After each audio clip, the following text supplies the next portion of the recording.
The easiest way to explain dispersed camping is camping without any amenities, any kind of reservations, or even pre-existing campsites on public land. But you can do it in a vehicle, you can backpack, you can really just go into the woods and make your own camp spots.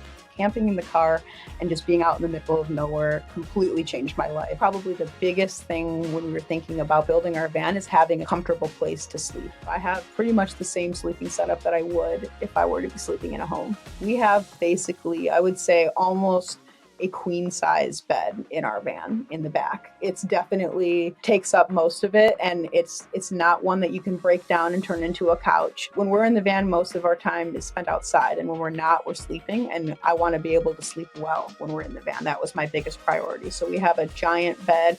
It's actually just a futon from our apartment before we moved out. I just use a regular comforter. I actually don't love sleeping bags. I don't like the restriction of them. I use 2 giant pillows, the ones that I use from home. Whether we're camping or not, I'm kind of a weird person that likes to sleep with earplugs. That's just something when I put in earplugs, it's like the world turns off and I immediately fall asleep. I would say steady airflow, especially if you're also in a tent. That's something that's really important to me, is being able to have some kind of a fan or airflow like blowing on me so you're not just in stagnant air. Because we have such a big van, we're able to bring the luxuries of home with us.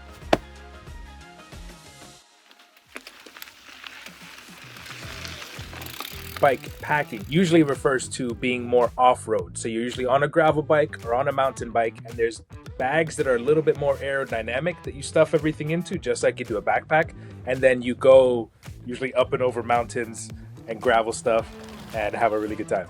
I initially got into bikepacking because you can cover way more ground on a bike than you can walking on 2 legs. So I got into it. There's so much learning in terms of what to bring. If you have backpacking gear and have backpacked before, take your backpack, just put it on your back and ride. Keep it under 50 miles.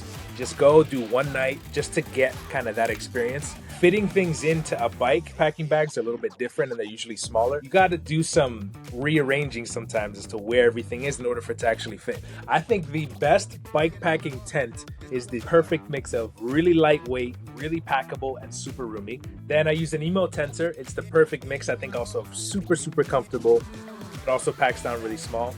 I bring a 20-degree quilt, and then I always bring a sleeping bag liner because I found that adds some warmth when I need it, but it also keeps my sleeping bag and my sleeping pad clean. You get grimy and dirty after a couple of days of just biking and not showering, so I never sleep inside of my setup without a sleeping bag liner. Packrafting is kind of taking the idea of canoe and water travel, but having the ability to get your boat into remote places. So a pack raft is literally a boat that can be packed in with you. Things to take into account for a pack rafting trip: the sides of your boat. On the inside is where you're stashing all of your gear.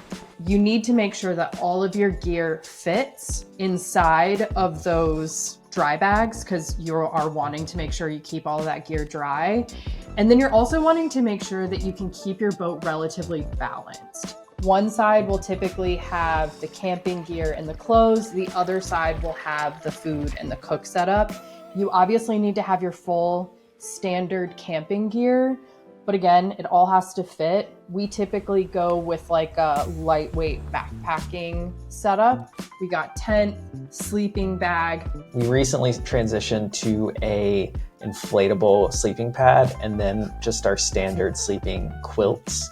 We've done the quilts for 7 years or so. I think that they are slightly less weight because there's not as much material. They pack down to nothing. We just like have gotten to the point where when we're out doing these things, like we're in our mid 30s, like our bodies kind of hurt a lot of the times at the end of the day.